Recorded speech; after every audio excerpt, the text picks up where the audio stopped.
Welcome back to our solar electric trailer journey. We're so excited to have you come back and join us again. Today we're going to be talking about our second report on the Florida RV Supershow. We had such a good time. It took us 2 podcasts to do this in, so we're excited that you're here. One of the most exciting discoveries we figured out and found was that Habitat for Humanity has a program for RVers called RV, let me get this right, RV caravanners, where you can take your RV to a Habitat for Humanity project and join the people that are there. And Habitat for Humanity will subsidize your parking, and they will have you get involved in a project there where you can help give back to the community quite a bit. And they welcome people of all ages and of all walks of life. So someone old like me who's not going to get up on a rooftop and be hammering nails, they have things that I can do while I am there. And I'm excited. I think we're both excited to go figure this out and check it out and give it a try. Yeah, I've been a longtime fan of Habitat for Humanity. I have many friends, and our daughter-in-law used to run Habitat for Humanity at Berkeley, and so we're big fans. But we'd never heard of the RV Caravaner program, and so we're really excited to give it a try. We can't wait. So one of the other exciting things we found out was that there are many interesting campsites that are resorts for RVers. We thought we would just spend our time going from national park to national park around the country. But we saw some of the literature in the brochures on these resorts for RVers, and they look exciting. We're excited to start trying those out too. Yeah, that will be fun. We hadn't anticipated how resort-like, or how completely resortish some of the RV campgrounds really are. So that'll be fun. We also saw some security cameras. We've been a little bit worried about leaving a trailer behind and unsupervised some of the time when we go out on activities, and so we're great to see some security cameras that we were able to see. We also saw lots of services being provided, which is comforting to know there are experts out there. One of those that we're struggling with right now as we look to buy an RV is whether or not to pay for an inspection. The inspections, like home inspections, tell you whether your RV that you want to buy is in good shape. The challenge and the problem is that the RVs are cheaper than homes, and RV inspections are more expensive than home inspections. So we're struggling with that choice and decision. So.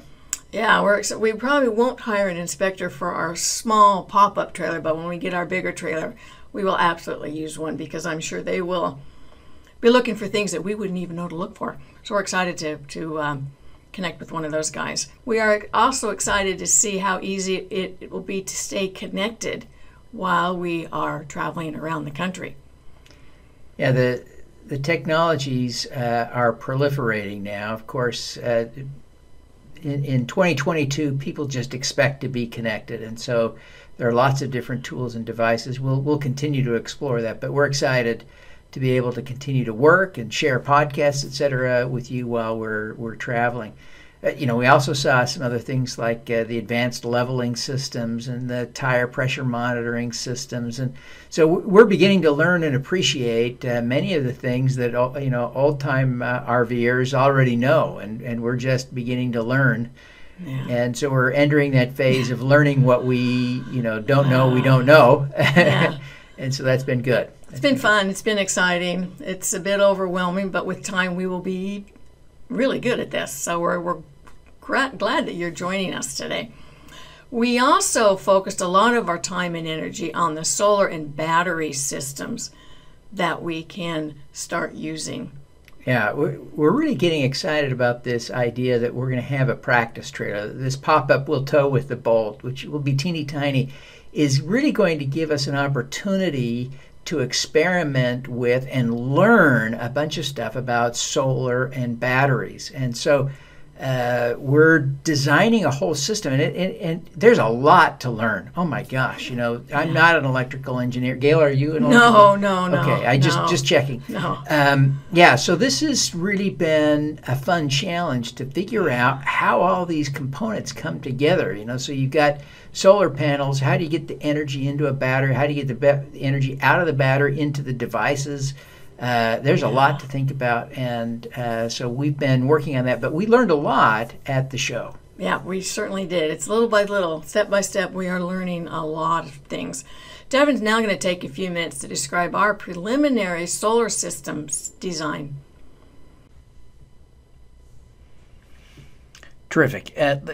We're excited about the trailer and excited about the process of learning about the solar battery system that needs to go into the trailer. And we're envisioning initially a very small trailer. We've talked a little bit about this. We think we can only tow at most 1,600 pounds. We're talking about a little folding trailer, and we're going to try and stay as far under 1,600 pounds as we possibly can. So we've got to be very lightweight. We do think that what we're looking at in terms of a system here will weigh only about 50 pounds. So it shouldn't be a big burden, but it is pounds that we will add to the trailer. So, one aspect, of course, is going to be roof-mounted solar panels. So we're looking at that. We're not sure how much we'll be able to get onto the trailer, but we're hoping that it will be at least 400 watts of solar panels. And then in addition, we plan to carry some portable solar panels. And we're hoping that between what we can put on the trailer and what we carry, we can get to a kilowatt of solar panels, which would allow us to generate on a sunny day about 5 kilowatt hours of electricity, which would give us plenty of power for running the air conditioner and doing a little bit of cooking and running some low power devices like a laptop and charging the phones and a few things like that. So, and then a little bit of lighting in the evening. So all those things combined, we think we're going to be okay. And the trailer's so small that on most days we don't anticipate being in the trailer all day. So the solar panels can generate power all day, even when we're not in it, not using any of the power. But at the same time, we want to be sure that when we are trapped in the trailer by weather or other circumstances, that we are able to be comfortable as much as possible. The system has to be designed also to allow us to plug into shore power. Now, we hope never to use shore power. Of course, shore power is a reference to the power that you pull off the grid one way or another. We hope never to use that, but the system has to allow for it both in case of an emergency and, of course, because we plan to resell this trailer, and we don't anticipate that everyone who will be interested in our trailer will have the same compulsion to avoid the use of shore power that we will have. Solar panels can all be plugged into, or we want to design a system that will allow them to be plugged into a charge controller / inverter. Now, I was originally thinking we could use a fairly simple charge controller that would go straight from the solar panels to the batteries. But we also need to be able to connect the shore power into that. So that's why there has to be an inverter component to that, because the grid power, of course, is AC 110 or 220 power, and it's got to be converted to DC 12-volt power to go into the battery system that we anticipate buying. And although there are 24 and 48-volt systems, we're anticipating that at least for this little trailer, we'll go with a 12-volt system. We'll also carry some small portable batteries that will supplement that, and although we can plug that in as a substitute for shore power, we probably would use that instead to run some of the devices, the laptops, the phones, that sort of thing, rather than powering the trailer itself. But we'll see how we end up using that. It'll be interesting for us to watch and see how we choose to do that. So the batteries can power directly things that are DC powered and designed for that. And in RVs, a number of things are. A refrigerator would typically be designed to run that way, and the air conditioner and the heater can be designed to all run on that. So that's what we're thinking of there, is those 2 or 3 things. We're hoping to get an AC heat pump device. It's not entirely clear we can get one for this little tiny trailer, but those things exist, and we're hoping we can get one that'll work. And then maybe a little fridge. So those would be the things that would probably go straight from the battery.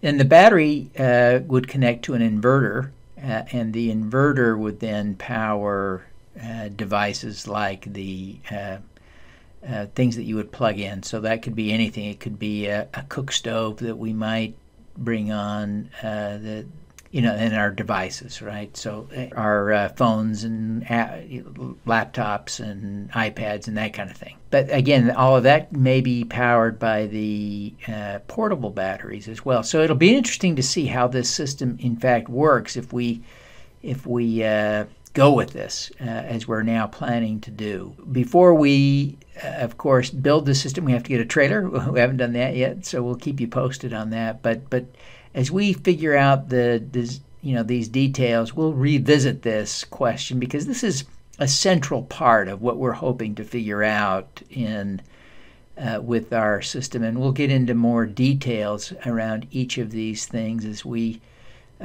get them and install them and connect them to one another and test them in the field. That's what we'll be reporting on. So anyway, great to be with you. Thanks for tuning in. Thanks for joining us. If you find our journey interesting, please subscribe and share it with others. Bye. Thank you.